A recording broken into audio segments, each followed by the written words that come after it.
Thank you very much, David Ian Hodge, president of Zim2 Capital. Of course, a few of you would know that Zim2 Capital created Commerce Resources back in 2001. And this is what Zim2 continues to do today with the final presenter, Eagle Bay. And again, Zim2 provides the opportunity to get in earlier than what most other new companies are created at for the investors. So I strongly advise you to take a look at Eagle Bay and to hear their extremely exciting presentation from Steve Minot and Dr. Neil McCallum. Anyways, but my job here is to present the Ashram rare earth element and fluorspar deposit in Quebec, Canada, and the clock is running. I would like to make a couple of quick points because there are a lot of very lazy journalists out there. And one of the narratives that is absolutely wrong is that somehow rare earth element mining is somehow harmful to the environment. And so in terms of many articles that have been written such that, isn't it ironic that we're looking to rare earth elements to improve the world in this transition over to a lower dependency on fossil fuels, but rare earth element mining is so harmful to the environment. That is only based upon very well documented historical extraction and processing in China. And even China, and I will give them the benefit of improving and shutting down those most egregious polluting projects in China. So that kind of operation is not allowed in China right now and hasn't been for 5 years or so. And that's why one of the dominant sources of supply for China is Myanmar, where they have extremely low environmental standards. So yes, that kind of processing, extraction and processing is done, heap leaching with acid in Myanmar, but the Chinese at least can say to their own populace that they're not doing that kind of extraction in China. So to be very clear, rare earth element mining is not intrinsically more harmful to the environment than the mining of gold or copper or anything like that. Please do not equate historical Chinese extractive methods with anything that would be allowed in the Western world. And specifically, the Canadian National Instrument 43101 is the most demanding and the most stringent mining legislation in the world. And in terms of the Ashram project, this environmental baseline data collection is well underway for us. And overall, rare earth element mines are typically low volume, high value operations with smaller tailings facilities and less tailings. In terms of Stefan, I would like to point out that I've been asked many times in presentations I've done for institutional investors, who's following you? Is there any analysts following you? And I say, well, the only one is Stefan Bogner at Rockstone Research. And this is the important point. Stefan understands the rare earth elements better than arguably anybody else writing about the rare earth elements. The first report by Stefan Bogner was in 2013. We did not pay him for that, but he clearly indicated in that in terms of who had the right style of deposit and who didn't. I'm not going to mention the companies that didn't have the right style of deposit, because he focused on us and the Ashram, which is the right style of rare earth element deposit, which has the commercial fundamentals, or the fundamentals that historically have allowed one to be a commercial producer. At any rate, in 2014, we established the professional association with Stefan and Rockstone.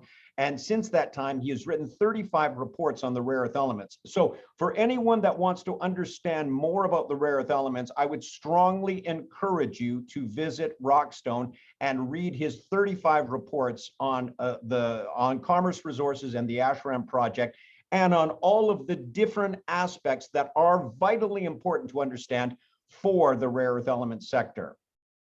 In terms of one of those aspects, ultimately, there are only 4 rare earth elements out of over 150 that do exist where commercial operations are successful. And those 4 are dominated by the top 2, bastnasite and monazite. Xenotime is typically where you find a greater concentration of the heavy rare earth elements, but those deposits are extremely rare and arguably challenging in terms of their economics as well. Loperite is the one that is produced in Russia. When you saw the Russian flag in Stefan's presentation, those loperite deposits are on the western coast of Russia in the Kola Peninsula. And those, that material is processed by the dominant rare earth element processor in the European Union, and that is the Canadian company, Neo Performance Materials, with their facilities in Estonia. In terms of the rest of these minerals, and I would suggest that when you look at any rare earth element project, you should find out what their dominant mineral is. And ultimately, these ones here, which there are many companies that have these minerals, but they will ultimately, arguably, have challenge in processing. At the end of this chart here, you see the ion absorption clays, and ultimately, those are the ones that are the style of extraction in Myanmar, and which is not currently allowed in the South China ionic clays. And so these ones are challenging because of basically environmental regulations in most countries. Ultimately, as we like to say, all roads lead to monazite, because monazite has more of the rare earth elements that are essential for manufacturing magnets from, especially neodymium and praseodymium, as Stefan so already identified. As we like to say as well, all roads lead to the Ashram. The Ashram rare earth element fluorspar deposit is the largest monazite dominant defined resource of rare earth elements in North America, and the largest monazite dominant defined resource that is a carbonatite on planet Earth. Yes, you heard me right. That's exactly correct. In terms of the Ashram, we are located in Nunavik, which is arguably the best part of Quebec, which is already a fabulous mining jurisdiction. And that is because Nunavik is under what is called the James Bay Northern Quebec Agreement. And this is the most codified, streamlined agreement mechanism for advancing a mineral project. In terms of the Ashram, this is what it looks like from the air. This is the outcrop over here, and this is some of the Ashram discovery outcrop, a little closer view there. This is the current geological model, which is not the resource model, because this was based upon the 15,000 meters of drilling we did up until 2012, and we have added over 12,000 meters, 99 more holes to this resource, and this new resource will come out in our pre-feasibility study. However, I would like to point out that the Ashram is a huge honking blob. It's not a carbonatite that is broken up over a half dozen small showings. No, as Stefan identified, this is 250 million tons in total, and it is one consistent mineralized blob. That is the technical term. At any rate, in terms of Bayan Obo, which is the world's largest producer, the Ashram compares extremely favorably to Bayan Obo. We are both carbonatite hosted. We are both monazite dominant with a bastnasite secondary. We do have at the Ashram a little xenotime spice, as we like to say, which also improves our heavy rare earth element distribution. And at the bottom bullet point here, you can see that Bayan Obo was 21 to 22%.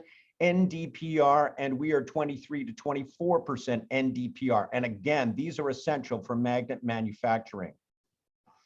In terms of our ongoing work, our pilot plant, which is operational right now, is at Hazen Research in Golden, Colorado, about a mile away from the original Coors Brewery. And this is where most of our metallurgical work is ongoing at this point in time. That is Nick Hazen himself standing up on a ladder by one of our column flotation units. In terms of the downstream hydrometallurgical work, this is a list of the work that has been going on in the last year or so. And as it says here, our first samples of commercially marketable mixed rare earth carbonate were produced as we announced them on March 23rd. In terms of right now, we have just produced a larger amount of that rare earth carbonate material, and we are continuing at Hazen to produce larger samples of this material as per industry requests. We're very excited about delivering these samples to the industry, and we certainly look forward to discussions with those potential industry partners after they receive these samples from us. We're also very happy with the letter of intent that we were able to sign between us and the two dominant Inuit corporations, who are the dominant social group in Nunavik. We had our last meeting with them on April 9th, and our project manager, Darren Smith, and myself will be in Kuujjuaq next week for our next meeting with the Makivik and the Nayumavik. As the pre-feasibility study advances, these are all the groups that are working on it for us right now. We're very happy with the progress of this, and ideally, we would have this out before the end of the year, although it might actually be Q1 of next year. To sum up, Dave Hodge, I know my time is running. I'm out of time. But the Ashram rare earth element fluorspar deposit is the most attractive type of commercially viable rare earth element deposit, in that it is a monazite dominant carbonatite. We have produced high-grade mineral concentrates. We have just produced commercially marketable samples of the rare earth carbonate with over 21% NdPr. We're in a great jurisdiction. We have a huge resource. We released a positive PEA a decade ago at rare earth element values that are well less than half of where they are today, and the pre-feasibility study is underway. Thank you very much for the opportunity today.